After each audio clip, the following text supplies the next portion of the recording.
ma-ask ko lang po sana, nasa Amerika po kasi yung tagapagmana ng property dito sa Pilipinas. Gusto na po sana hatiin o ibenta ang property. Ano po ba ang dapat ilagay sa SPA na ipapagawa ng tagapagmana na ipapadala dito sa Pilipinas? So, well, at least start sa premise na dapat may SPA, no, or Special Power of Attorney.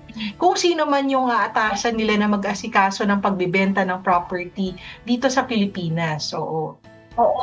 Pero nakalagay kasi, Attorney M, dyan yung critical para sa akin yung tagapagmana ng property. Ibig sabihin, meron tayong deceased dito. So, importanteng pa-factor in yung ating extrajudicial settlement or judicial settlement of estate, which is matagal. So, kung mag-extrajudicial settlement, importante na may pagkakasunduan yung magkakapatid o yung lahat ng mga tagapagmana na ibebenta nila yung kanilang mga properties or kung alin ba yung shares nila na paghahati-hatian na nila amongst themselves, no, sa extrajudicial settlement para later on yung SPA will pertain only to those persons na gustong magbenta ng property na wala dito sa Pilipinas.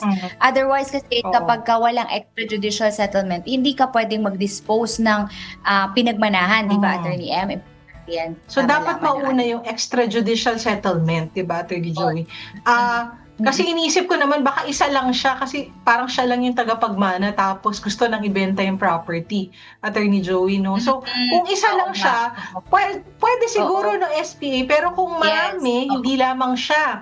Kailangan muna yung sinasabi ni Attorney Joey na extrajudicial settlement. Kumbaga, mag-usap-usap muna kayo kasi hindi naman lahat, no, gustong ibenta yung property. So, kung hindi naman lahat, ang magpapa-issue lang ng SPA or magpapagawa lang yung gustong magbenta ng property o gustong ipaasikaso yung property. And dapat, Attorney Joey, naka-detail sa SPA kung ano yung saklaw ng kapangyarihan. Kasi, halimbawa, pwede ka lang makipag-usap, no? Mag-serve as agent para makipag-usap sa potential buyers. But the SPA will not indicate kung authorized ka to receive payment. Kasi doon ang nagkakaproblema, Attorney Joey, no?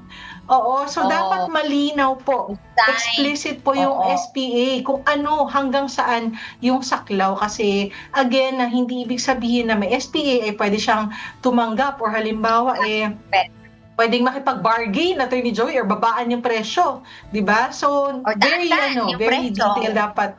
Oo. So, or kung halimbawa, ikaw yung tagapagmana, may naset kang price, tapos sabihin mo, bahala ka na kung gusto mong dagdagan, basta mabenta yung property, dapat malinaw na pwede halimbawa, no, to bargain the price but not lower than X amount, for example, no. So, as detailed as possible, Attorney Joey, kung ano yung saklaw ng kapangyarihan doon sa SPA na binibigay mo sa isang tao.